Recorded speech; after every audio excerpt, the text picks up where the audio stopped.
حضرت پیر میر علی شاہ صاحب نے یہ لفظ لکھے کہ یہ نہیں ہو سکتا کہ ان سے کوئی خطا نہیں ہو سکتی اہل بیت سے، کہ یہ غلطی نہیں کر سکتے، یہ بھول چوک ان سے نہیں ہو سکتی، ایسی کوئی بات نہیں ہے، یہ بھی بھول سکتے ہیں، ان سے بھی خطا ہو سکتی ہے اور یہ بھی اللہ سے معافی مانگتے ہیں بتقاضائے بشریت، چاہے وہ اہل بیت کا کوئی بہت بڑا فرد ہو، امام حسن ہو، امام حسین ہو، علی المرتضی ہو، تو طبقہ انبیاء کو اللہ نے معصوم رکھا ہے۔ عصمت جو ہے یہ مخصوص ہے انبیاء علیہ السلام کے ساتھ۔ یہ کہنا کہ یہ پاک ہیں نبیوں کی طرح، یہ عقیدہ غلط ہے، یہ اہل سنت کا عقیدہ نہیں ہے، کیونکہ اس پر دلیل نہیں ہے۔ عصمت انبیاء پر تو ہے، لیکن ان لوگوں کے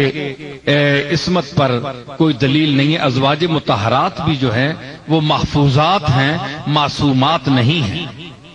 محفوظات ہیں۔ دیکھیں نا، وَمَن يَأْتِ مِنكُنَّ بِفَاحِشَةٍ مُبَيِّنَةٍ يُضَاعَفْ لَهَا الْعَذَابُ ضِعْفَيْنِ وَكَانَ ذَلِكَ عَلَى اللَّهِ يَسِيرًا۔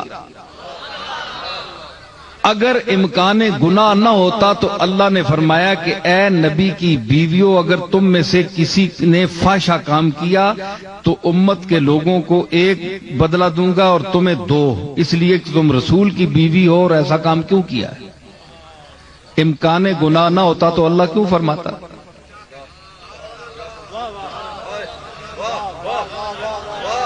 تو جب مائیں معصوم نہیں ہیں تو اولاد کس طرح معصوم ہو سکتی ہے؟ تو اسی پر پیر میر علی شاہ صاحب نے شیعہ اور سنی کے جو میں آپ محاکمہ کیا ہے اور تسویہ ما بین سنی و شیعہ میں بڑی تفصیلی بحث کی ہے، اس میں انہوں نے یہ بھی لکھا ہے، حالانکہ ایک سید گھرانے سے ان کا تعلق ہے اور بعض لوگوں کا یہ خیال ہے کہ جو شخص سید ہو اس کا شیعہ ہونا ضروری ہے، کہ وہ شیعہ مسلک کا آدمی ہو، اگر وہ شیعہ نہیں ہے تو وہ سید نہیں ہے۔ تو یہ ایک غلط فہمی ہے۔ محمد اور آل محمد سے محبت کرنا یہ اصل ہے، یہ ایمان کی اصل ہے۔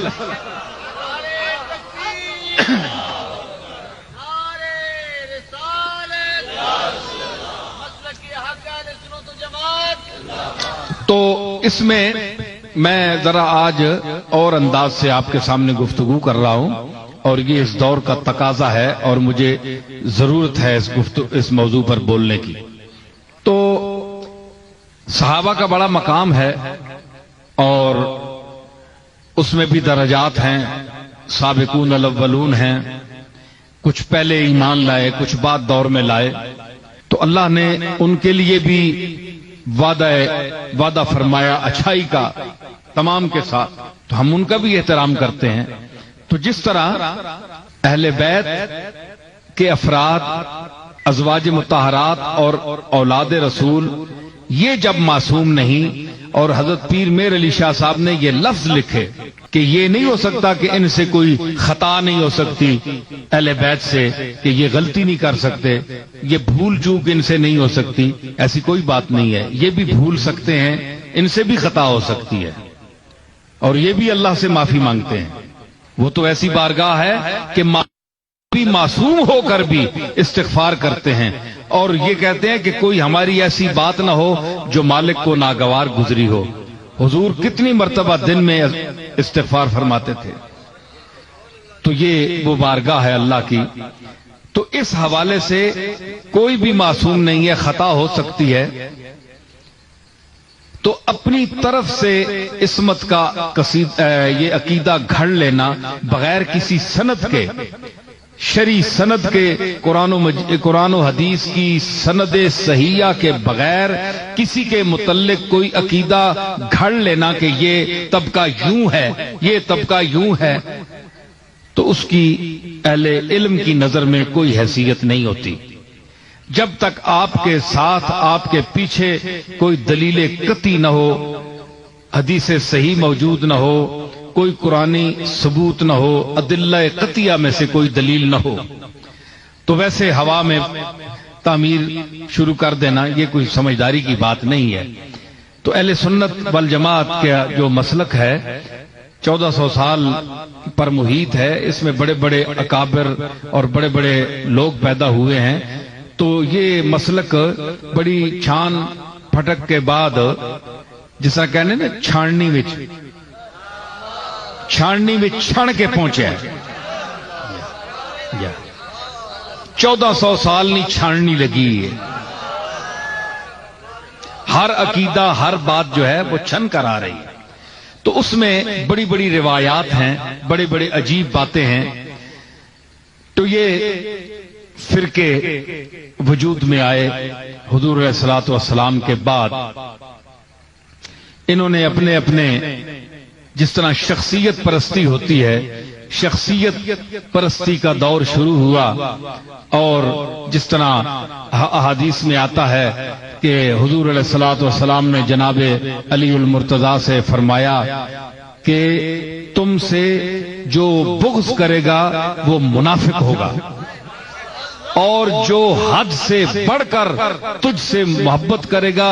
جس میں اس کا دوسروں کے ساتھ لحاظ نہیں کرے گا میرے صحابہ کا یا اور شریعت کے احکام کا، وہ بھی جو ہے وہ بھی نجات نہیں پائے گا، وہ طبقہ وہ بھی خسارے میں رہے گا۔ یہ حضرت علی کے لیے حضور نے خصوصاً فرمایا تھا، اور تمام حدیثوں کتب حدیث میں یہ حدیث موجود ہے۔ تو یہ اس دور میں ہی یہ شخصیت پرستی، آپ کو پتہ ہے کہ لوگ جو ہیں اپنے مفادات کے لیے شخصیتیں چن لیتے ہیں کہ دنیا کا فائدہ ہمیں کس سے ہے، دین کا فائدہ ہمیں کس سے ہے۔ تو انسان یہ آج کا انسان نہیں ہے، یہ انسان بہت دور سے دور سے چلا آ رہا ہے، اور بڑے دور سے چلا آ رہا ہے۔ آدم سے شروع ہوا آج تک پہنچا ہے، آپ دیکھیں اس نے کتنی ترقی کی ہے، اس میں کتنا اس کا علم ہے، یہ آپ کے سامنے ہے سب کے۔ تو آپ یہ کہیں جناب کہ ہم جو ہیں اس دور میں ہمارے انسانوں کے جو تقاضے ہیں وہ کچھ اور ہیں، پچھلے جو تھے وہ ہمارے جیسے انسان نہیں تھے، وہ ہمارے جیسے ہی انسان تھے، صرف ان کو